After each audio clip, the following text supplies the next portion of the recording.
মমতা ইমানটা নিয়ে। বুয়ালি সে যুগে সবচেয়ে বড় একজন আলেম ছিলেন মৌলানা ফখরুদ্দিন আহমদ। টাকা পয়সা ধন এলেম বিদ্যা সব কিছু তার কমতি ছিল। যখন তিনি ইন্তেকাল করছেন তার বন্ধু বান্ধবরা সব মুরিদরা বলছেন যে বাবা তোমার এখন কি বলো, আমি যদি জানতাম আগে যে এসব জাহেরি আলেমগুলো হল তামামি এসব ফাঁদ ছিল, এখন আমার কোনো কাজ শেষ হওয়ার দুনিয়ার জাহেরি এলেম সব আমার কাছে গায়েব হয়ে গেছে।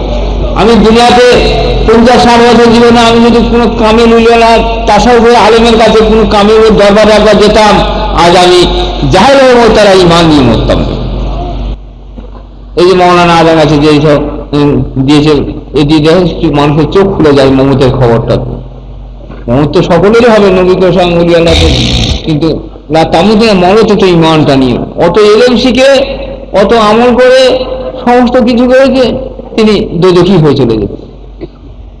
কেন? তার ইমানটা পায়নি। কেন ইমান পায়নি? কোনো কামেল উলিয়াল্লাহর দরবারে কোনোদিন জীবনে বসেনি। আর একটা নবী কোরআন দরবারে যখন একজন কাফির গুলাম এসে সে হয়ে গেল হযরত বেলাল রাদিয়াল্লাহু ইমানদার হয়ে গেল। মৌলানা আজম আছে দরবার থেকে লক্ষ লক্ষ উলিয়াল্লাহ তৈরি হচ্ছে, এসে যে বসেছে, বসার সাথে সাথেই তার ইমান নেই। ফখরুদ্দিন রাজি যেমন দেখুন তার জীবনে রয়ে 5 মিনিট খেলা একটা উলিয়াল্লাহর দরবারে বসেছিল, তাকে ইমানের সাথে তার মওত হয়ে গেল।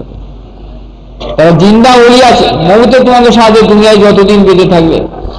সেই জন্য তোমার একমাত্র দোষ হচ্ছে আল্লাহ রসুল, তারপরে কামেল উলিয়াল্লাহ তোমার দোষ। যদি কামেল উলিয়াল্লাহ মওলার উম্মত যে তুমি তার পায়ের জুতো শুকতার হয়ে যায়, তার পায়ে ধুলো হয়ে যাও, তারই খালি শুকর গুজার করো। লাইন সাকার তো যত তার মৌলানা আজান গেছে আমার শুকর, তোমার দরজা আরো দিন দিন বেড়ে যাবে। কত এলেম করেছে, আমল করেছে, খালি মৌলানা আজান গাছে নিয়ামত সোজা আল্লাহ এই দরবার আছেই জামানায় 72 ফেরকার জামানা, যেটা আমরা হাতটানি দরবার না পেতাম, আমরা মরতাম 72 ফেরকার জাহের হয়ে ওই ফখরুদ্দিন জাহের হয়ে দুনিয়াতে চলে যেতাম। এই আল্লাহ নিজে বলছে আমার ইউদ্দিল্লাহ আমি হেদায়ত করি, আমি তাকে উলি আল্লাহর দরবার এনে ফেলে দিই। যারা এখন উলি আল্লাহর দরবার পায়নি, তার ইমানটা পায়নি, সে নিজে খাসের আনসুসেও আড়িয়া হন, সে নিজে দোজে কি হলো, তার বন্ধু বান্ধব আত্মীয় স্বজনকে দেন।